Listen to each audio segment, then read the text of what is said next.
जय हिंद। इस वीडियो के अंदर राष्ट्रपति से संबंधित अनुच्छेद के अनुसार सारे जानकारियां लेंगे। ये जो राष्ट्रपति हैं इनका चर्चा अनुच्छेद 52 से लेकर अनुच्छेद 61 से किया गया है, लेकिन इनकी विशेष शक्तियों की चर्चा इसके बाद भी किया गया है। तो विशेष शक्ति की इनकी बात नहीं कर रहा है, इनकी जो राष्ट्रपति की पद से लेकर महाभियोग तक यहाँ पर अनुच्छेद 52 से लेकर अनुच्छेद 61 तक चलेगा। इसको हम लोग ट्रिक के माध्यम से याद करेंगे, ट्रिक के माध्यम से याद करेंगे, लेकिन इसको विस्तार पूर्वक इसको समझेंगे। देखिए ट्रिक क्या हो जाता है, ट्रिक का नाम है पकानी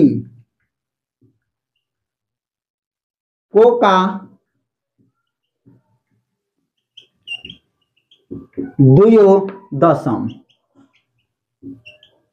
ये ट्रिक है, ये केवल समझने के लिए हम लोग ट्रिक को लिख दिए हैं कि कोई भी अनुच्छेद यहाँ पर दिया है राष्ट्रपति का तो इसको आसानी से याद किया जा सके। कहां से शुरुआत होगा राष्ट्रपति का? अनुच्छेद 52 से शुरुआत होगा। अनुच्छेद 52 से शुरुआत होगा। 52, 53, 54, 55, 56, 57, 58, 59, 60, 61, ये 61 तक चलेगा। यानी अनुच्छेद 52 से लेकर कहां तक चलेगा?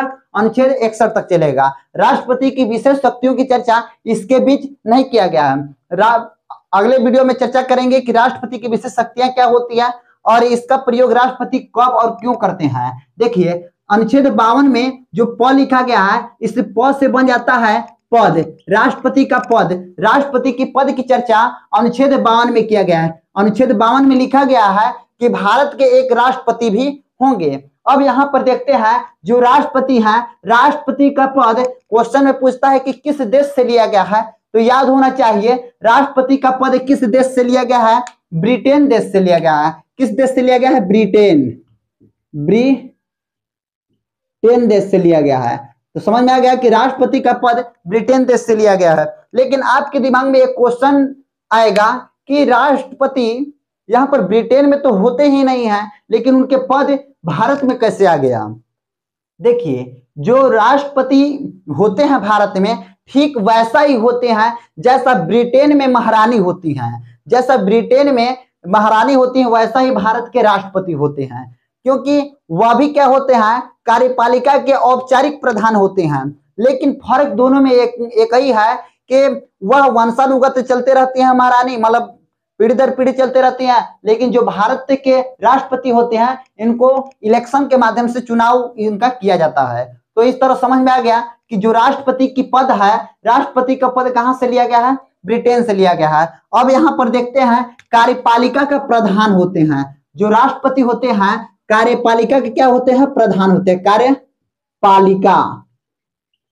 कार्यपालिका के प्रधान होते हैं। देखिए कार्यपालिका तो दो तरह की होती है, एक संघ की कार्यपालिका होती है, एक राज्य की कार्यपालिका होती है। तो जो यह कार्यपालिका है, कहाँ का कार्यपालिका है? इस संघ का कार्यपालिका है। तो संघ की कार्यपालिका का प्रधान होते हैं, लेकिन प्रधान तो होते हैं, लेकिन यह क्या होते हैं? केवल औपचारिक प्रधान होते हैं। इनकी शक्तियों का प्रयोग वास्तव में प्रधानमंत्री करते हैं। तो यह क्या हो जाते हैं? केवल औपचारिक।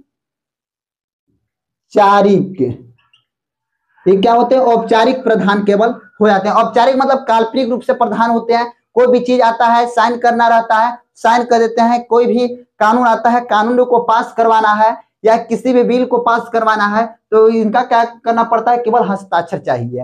हस्ताक्षर नहीं करेंगे तो कोई भी काम नहीं होगा। और यहाँ पर प्रधानमंत्री राष्ट्रपति से जो काम करवाना चाहें वो काम करवा सकते हैं, क्योंकि राष्ट्रपति क्या करते हैं? प्रधानमंत्री के सलाह पे सारे काम करते हैं। तो यहाँ पर ये क्या हो जाते हैं? औपचारिक प्रधान हो जाते हैं। लेकिन वास्तविक प्रधान कहा जाए तो प्रधानमंत्री होते हैं और उनकी मंत्री परिषद होते हैं।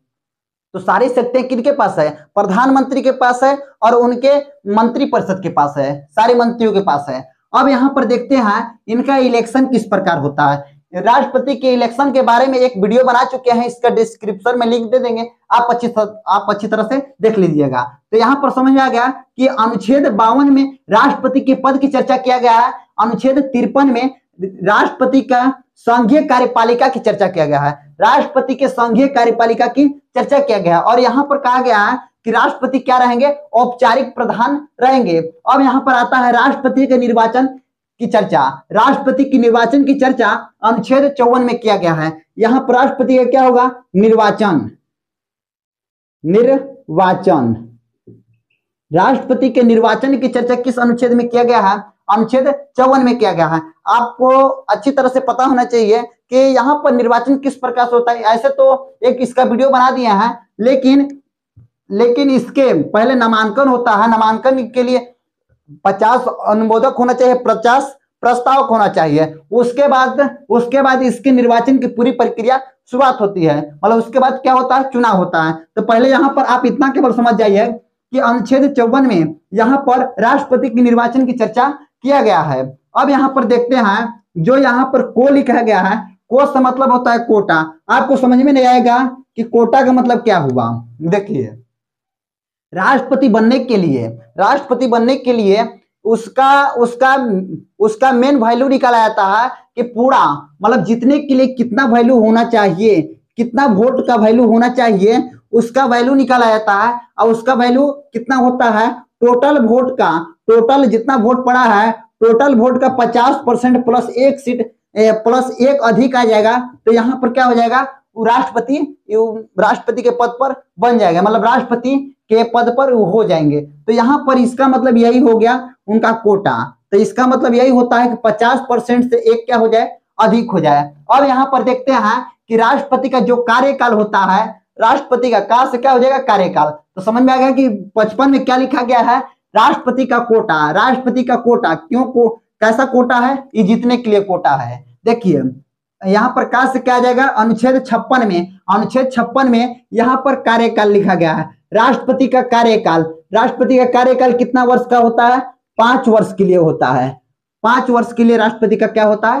कार्यकाल होता है। बात यहाँ पर आता है कि जो राष्ट्रपति होते हैं वह 5 वर्षों के लिए तो चुने जाते हैं, लेकिन उस राष्ट्रपति को समय से पहले यानी 5 वर्ष से पहले किसी प्रक्रिया द्वारा हटा दिया जाए या किसी कारण से उनका मृत्यु हो जाता है, तो वह क्या करेंगे कि तुरंत तो राष्ट्रपति का अगला चुनाव होगा ही। राष्ट्रपति का अगला चुनाव होगा जब तक मान लेते हैं उन पर महाभियोग लगा दिया गया या कार्यकाल से पहले किसी कारण से वो क्या होता है? खत्म, मतलब इस पद से हट जाते हैं। तो जब तक इलेक्शन नहीं होता है तब तक उपराष्ट्रपति उस पद को संभालेंगे। लेकिन जब इलेक्शन होगा तो जब नया राष्ट्रपति बनकर आएंगे तो वह बचे हुए समय के लिए बनकर आएंगे कि अपना अगला 5 वर्ष लेकर आएंगे। तो यहाँ पर इसी बात की चर्चा किया गया है कि राष्ट्रपति 5 वर्षों के लिए आते हैं, लेकिन किसी कारण वजह से राष्ट्रपति का देहांत हो जाता है या किसी कारण वजह से राष्ट्रपति अपने पद से हट जाते हैं या उन पर महाभियोग लगाया जाता है। तो जब अगला राष्ट्रपति इलेक्शन के माध्यम से चुन कर आएंगे तो वो क्या हो जाएगा? वो बचे हुए कार्यकाल को नहीं करते हैं, वह अगले 5 वर्षों का काम करते हैं, यानी नए 5 वर्ष के लिए वो चुने जाएंगे। यहाँ पर इस बात की चर्चा किया गया है अनुच्छेद 56 में। अब आते हैं अनुच्छेद 57। अनुच्छेद 57 में आप राष्ट्रपति को दोबारा चुन सकते हैं। दोबारा आप क्या करेंगे? राष्ट्रपति को दोबारा चुना जा सकता है। यानी कोई राष्ट्रपति बना है 5 वर्ष के लिए, अगले इलेक्शन में राष्ट्रपति के अगले इलेक्शन में वह भी राष्ट्रपति खड़े हो सकते हैं वोटिंग से, और यह फिर से भी यहाँ पर राष्ट्रपति बन सकते हैं। तो 57 में यह कहा गया है कि केवल एक ही बार राष्ट्रपति नहीं बनेगा, यह दोबारा तिबारा भी चुना जा सकता है। तो यहाँ पर इलेक्शन के माध्यम से हो रहा है। तो 57 में इसी बात की चर्चा किया गया है। अब चलते हैं अनुच्छेद 58 में। अब राष्ट्रपति बनने के लिए अनुच्छेद 58 में इस बात की चर्चा किया गया है कि राष्ट्रपति बनने के लिए क्या योग्यता होना चाहिए। योग्यता होना चाहिए कि भारत का नागरिक होना चाहिए। भारत का क्या होना चाहिए? नागरिक होना चाहिए। दूसरी बात यहाँ पर क्या हो जाएगा? नागरिक होना चाहिए भारत का, और यहाँ पर न्यूनतम आयु 35 वर्ष होना चाहिए। कितना वर्ष होना चाहिए? न्यूनतम आयु 35 वर्ष। न्यूनतम आयु कितना होना चाहिए? 35 वर्ष होना चाहिए। भारत का नागरिक होना चाहिए और किसी भी प्रकार के लाभ के पद पर नहीं होना चाहिए। किसी भी प्रकार के लाभ के पद पर नहीं होना चाहिए। ऐसी योग्यता राष्ट्रपति का होना चाहिए, यानी कोई भी लाभ के पद पर न हो, भारत का नागरिक हो, और इनका न्यूनतम उम्र कितना होना चाहिए? 35 वर्ष। अधिकतम उम्र का कोई चर्चा यहाँ पर नहीं किया गया है।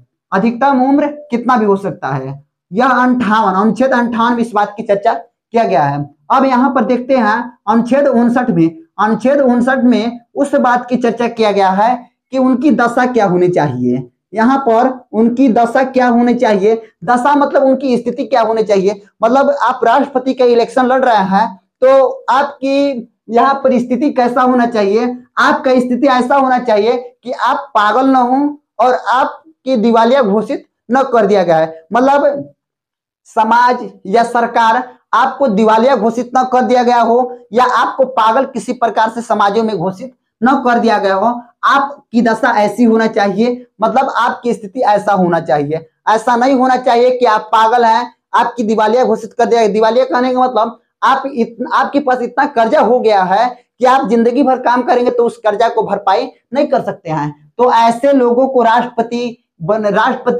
नहीं चुना जा सकता है। समझ में आया। अब यहाँ पर इस बात की चर्चा कहाँ किया गया है, दोबारा राष्ट्रपति को चुना जा सकता है अनुच्छेद 59 में। ठीक, यहाँ पर नहीं, दशा जो दशा है, स्थिति है, अनुच्छेद 59 में हो जाएगा। यहाँ पर 100 लिखा गया है, 100 से मतलब क्या हो जाएगा, शपथ। 100 से शपथ हो जाएगा, राष्ट्रपति का शपथ दिलाया जाता है। अब राष्ट्रपति का शपथ कौन दिलाएगा, राष्ट्रपति का शपथ दिलाता है सुप्रीम कोर्ट का मुख्य न्यायाधीश। सुप्रीम कोर्ट का कौन दिलाता है, मुख्य न्यायाधीश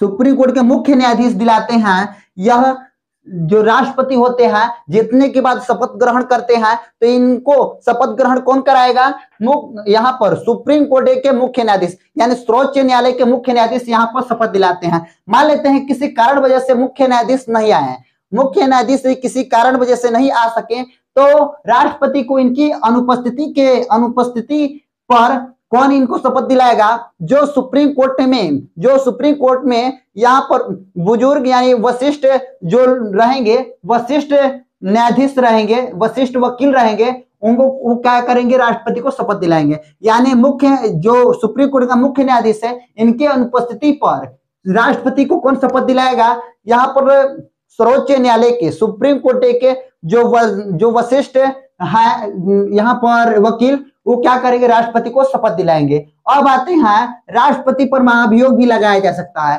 5 वर्ष के अंदर अगर किसी कारण वजह से यहाँ पर महाभियोग लगा दिया गया तो राष्ट्रपति का पद यहाँ से क्या हो सकता है, खत्म हो सकता है। लेकिन उसके लिए भी संसद से कुछ यहाँ पर देखिए, संसद से महाभियोग कहाँ लगेगा, महाभियोग या तो लोकसभा से लगेगा या तो राज्यसभा से लगेगा। संसद भवन के लोकसभा से या तो राज्यसभा से लगेगा। ठीक, लेकिन जब महाभियोग लगता है, महाभियोग लगाने से पहले राष्ट्रपति को लिखित 14 दिन पहले सूचना दे दिया जाता है कि आपको क्या किया जाता है, आपको दोषी ठहराया जाता है, आप पर महाभियोग लगने वाला है। तो 14 दिन पहले इसकी सूचना देना पड़ता है राष्ट्रपति को। लेकिन इसकी चर्चा अगले वीडियो में अच्छी तरह से कर देंगे। अगले वीडियो में यहाँ पर राष्ट्रपति के महाभियोग पर चर्चा करेंगे और जो राष्ट्रपति की विशेष शक्तियां हैं उस सारी शक्तियां को कुछ थोड़े थोड़े करके उसको समझा देंगे। तो इसका अगले वीडियो में हम लोग इसको देखेंगे। जो राष्ट्रपति होते हैं भारत के प्रथम नागरिक होते हैं। क्या होते हैं, भारत के प्रथम नागरिक होते हैं। तो आप लोग को समझ में आ गया कि अनुच्छेद 52 से लेकर अनुच्छेद 61 में किस बात की चर्चा है। फिर से रिवीजन करते हैं। अनुच्छेद 52 में राष्ट्रपति के पद की चर्चा है। अनुच्छेद 53 में संघीय कार्यपालिका का प्रधान जो राष्ट्रपति होते हैं, संघीय कार्यपालिका क्या होते हैं, प्रधान होते हैं। अनुच्छेद 53 में इस बात की चर्चा किया गया है, ये क्या होते हैं, औपचारिक रूप से प्रधान होते हैं। अनुच्छेद 54 में राष्ट्रपति का निर्वाचन किस अनुच्छेद में चर्चा किया गया है। अनुच्छेद 54 में राष्ट्रपति का निर्वाचन किस प्रकार से होगा, इसका चर्चा तो हम खुद कर दिए हैं अगले वीडियो में, पिछले वीडियो में। यहाँ पर अनुच्छेद 55 में राष्ट्रपति का कोटा। अनुच्छेद 56 में राष्ट्रपति का कार्यकाल कितना रहेगा। अनुच्छेद 57 में दोबारा राष्ट्रपति चुना जा सकता है। अनुच्छेद 58 में राष्ट्रपति बनने के लिए क्या योग्यता होना चाहिए। अनुच्छेद 59 में राष्ट्रपति की दशा या स्थिति कैसा होना चाहिए, पागल या दिवालिया घोषित न होना चाहिए। यहाँ पर 100 से क्या हो जाएगा, शपथ। 60 में क्या रहेगा, अनुच्छेद 60 शपथ। अनुच्छेद 60 क्या रहेगा, शपथ। अनुच्छेद 61 क्या हो जाएगा, महाभियोग। अनुच्छेद 61 के तहत क्या लगाएंगे, महाभियोग लगाएंगे। देखिए महाभियोग लगाने के लिए वोटिंग कौन करेगा, यहाँ पर वोटिंग होता है, वोटिंग 1/4 आ जाता है, तो समझिए कि यहाँ पर महाभियोग लगाया जा सकता है। इसका चर्चा तो अगले वीडियो में करने वाले हैं। तो यहाँ पर आप लोग को याद कर लेना है कि राष्ट्रपति पर महाभियोग अनुच्छेद 61 के तहत लगेगा। तो ये सारे अनुच्छेद क्या हो जाते हैं, राष्ट्रपति के लिए इंपोर्टेंट हो जाते हैं। जय हिंद दोस्त।